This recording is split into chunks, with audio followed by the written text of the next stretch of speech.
cái board cái plan tham gia cái board pudi ai mình là James Streamer với cái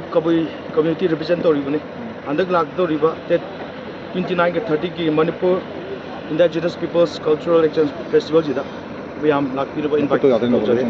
The Manipur Indigenous Peoples Cultural Exchange Festival 2024 lakadoriba date 29 and 30 November da tawda mayam tribe mayam na laaga participate tawbina khantham jari akoi rongmai akoi ibani na kana rongmai di tribe ti mayam na su tribe to su lakpi da participate tawbina mission jari haizedi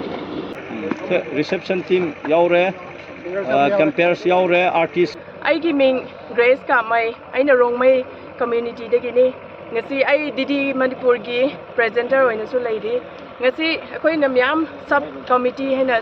la aga myam artist khara su puraktana hojik satha ka dawba the Manipur Indigenous Cultural Exchange Festival gi dama akoi sem kan na sajari hojik la ka dawba festival gi dama every indigenous community na laktuna participate tobiu amasung mai nungai ba akoi punba gi nungai ba se myam na saruk yamina view hena akoi tarap tagi loina makpa invite to bibani thank you akoi ki festival se asmai na parak pase akoi uroidra na khallambani hana thonda akoi awa kya khallaga khangdaga lakpani maseda manipur ki sarkar na akoi ki chinga tamga khutchanaraga asikumba festival parak pase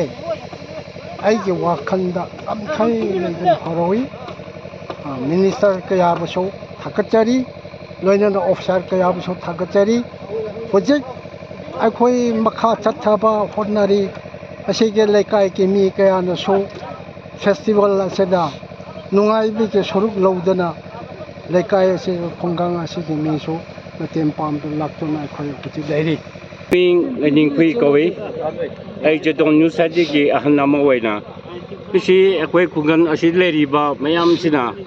akoi gi situation asida lakpi dena kungam mayam na lakai mayam na matem bang na akoi mayam se ground sida akoi tu pak suribni adugi dumakda akoi Manipur gi minister MLA mayam ba chu thakapa yamna nungai ba waina thakajari